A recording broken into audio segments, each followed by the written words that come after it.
Spaľovacím motorom zdar, moje meno je Brumbex a ja vás vítam u nového videa. Tentokrát to bude unboxing. Viem, veľmi dlho sme unboxing nerobili, dokonca myslím, že na tomto kanále nebol ani raz uverejnený. Dneska tu máme zásielku zo socialistickemotórky.sk, ukážem vám to takto na kameru. Predaj nových a použitých dielov na veterány. Takže ďakujem teraz socialistickým motorkám.sk za tento úžasný balík. Mal by to byť teda motor z Mustanga. Ideme sa na to rovno pozrieť. Skúsim to teda čo najmenej strihať. Tuto mám už pripravené veci na to, aby som si to pekne krásne otvoril. Tak, super. Môžeme si urobiť ASMR. Mám tu dneska aj klopák. Keby ste chceli vedieť, prečo sa tak nadrapujem, tak to je kvôli tomu klopáku, aby tam bolo počuť to praskanie papiera. Jo, toto vyzerá, že je zabalené v nejakej škatuli od ovocia. Toto neviem, či môžem... Dobre. Čo to tu máme? Papriky. Papriky. A už vidím ten motor. Už vidím motor. No. Budeme mať aspoň čo páliť. Toto páliť nebudeme, nebojte. To je vypchávka. Tu je nejaká krabica. Čo to bolo? Nejaká spojka, čo to je? Niečo patros. Prázdne, nevadí. A tu už máme ten motor, dámy a páni. Pozrite na to.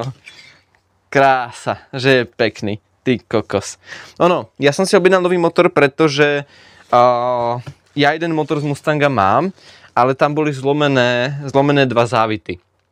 A je nekompletný. Niečo mi tam chýba, neviem. Ale tento vyzerá, okrem teda tesnenia, vyzerá, že je vo fakt dobrom stave. Takže mám dve možnosti. Buď vyberiem tú polovicu motora odtiaľto z tohto. Do prdele, tu je niečo ulomené. Ty kokos, pozrite na to. Ups, mikrofónik, prepáč. Tu je držiak ulomený. Nevadí, to bolo asi v tom inzeráte, to som si nevšimol, to ale vadiť nebude. Mám tam ešte tú druhú polovicu, keď tak to dám na pol, akože dokopy, jednu polovicu z neho dám sem a bude to držať iba na takom kúsku. No však uvidíme. Spojka vyzerá, že tu je, že je celá, keď tak ja mám ešte dve spojky z Mustanga. Karburátor mám, elektrinu mám tiež, takže to by nemal byť problém. Ja vám ten motor ukážem zblízka, mám ešte štartér. Ja toto teda vyberiem, dám to na tie papriky. Super. Tuto už by nemalo teda nič byť. Nie.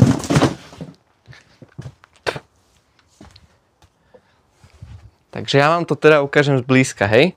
Tak to vyzerá ten motor. Stál 40 € plus 5 € doprava. Túto pravú časť mám, tam sa bude liať olej. Aj olej si kúpim pekne krásne. Asi 50, 40, neviem. Poradím sa s chalanom, ktorý má Pioniera. Úprimne môj Mustang zatiaľ ešte nikdy nejazdil. Ja som ho kúpil za 400 €, to bol asi najhorší deal, aký som urobil. Hneď po babete za 500 viek. Takže pozrite na to. Tak to vám poviem, že si som kúpil babetu za 500 viek. Ale zase som si kúpil čupra, ktorého som vymenil za babetu, ktorá stala 150 €, takže spojka vyzerá, že asi pôjde, že to je asi v pohode, tam sa nič nezasekáva. A toto som chcel skúsiť. Mne sa štarter na tom starom Mustangu nevracal. Nevedel som, prečo to je, myslel som, že tam je iba zlomená pružina a zistil som, že celý motor je vnútri rozsypaný. Takže toto je krása vec. S týmto sa toho bude dať veľa čo urobiť. No a uvidíme. Tak ja vám teda prajem pekný deň. Ďakujem vám, že ste si pozreli toto krátke video, tento krátky unboxing motora, s ktorým sme vlastne zatiaľ nič nerobili a som za to asi rád.